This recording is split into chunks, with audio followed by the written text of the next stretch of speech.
Last week at a Parkway board meeting, it was decided that as of next year, middle school will include grades 7, 8, and 9. Grade 6 will move back down to the elementary school. Please pause the video and write your response to this decision in the Do Now section of your notebook. Did I get your attention? Hopefully so. In writing, it is important to hook the audience and reel them in from the start of your story. This is called a lead. The lead is the introduction to your story. It gives the reader a preview of what your story will be about. Why is it important to use a powerful lead?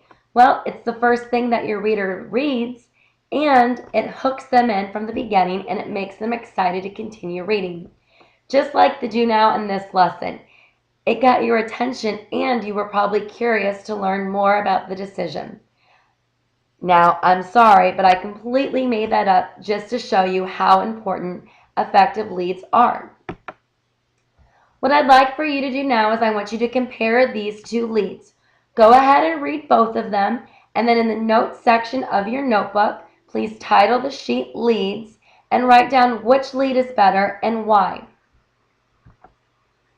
What I'd now like for you to do is I'd like you to go to your independent reading book.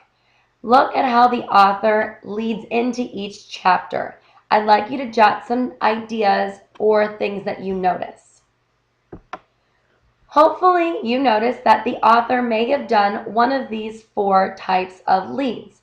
There may have been action, there may have been a description of a place, there may have been dialogue between 2 characters, and there may have been a character thinking.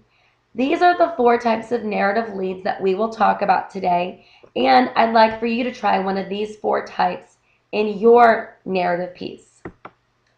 The first one is an action lead. This is when you hook the reader into your story by starting with an exciting event or action. Here's an example of a boring lead. I was excited for the first day of school.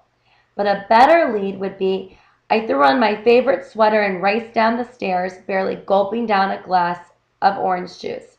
It was the first day of 6th grade, and I couldn't wait to start my new life as a middle school student. Another lead is the dialogue lead. This is when you have characters speaking to each other. It puts the reader right into the scene. An example of a boring dialogue lead would be, I will not tell you my name. A better lead would have the characters talking. My name is not Eddie. It's E-D, E.D. What kind of name is that? The boy slouching against the porch railing had scarlet spiked hair, a silver ring through a dark eyebrow. My kind, E.D. Applewhite said. She had no intention of telling this creep her name. Makes me want to keep reading. Another type of lead would be the description lead.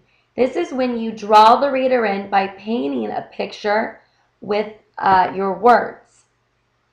A boring description lead would be, football season is the best time of year. A better lead would be, the smell of freshly cut grass and burning leaves mingled in the crisp air to announce the beginning of the season. The bright lights blazed onto the field as an echo from the announcer blared in the background. Football season had arrived. And finally, your last lead is a reaction lead. This is where you can show the thoughts or inner conflict to the reader. I was excited for the first day of school. Pretty boring. But here is a better thought lead. Nobody asked me if I wanted to leave our home in Connecticut. Nobody ever asked 11-year-olds what they thought, especially girls.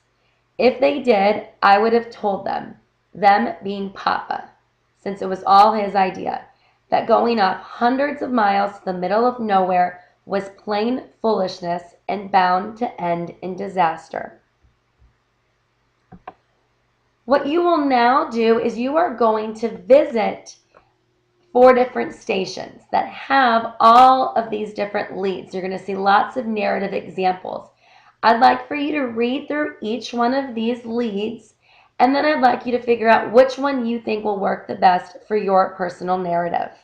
When you are done, please come see me.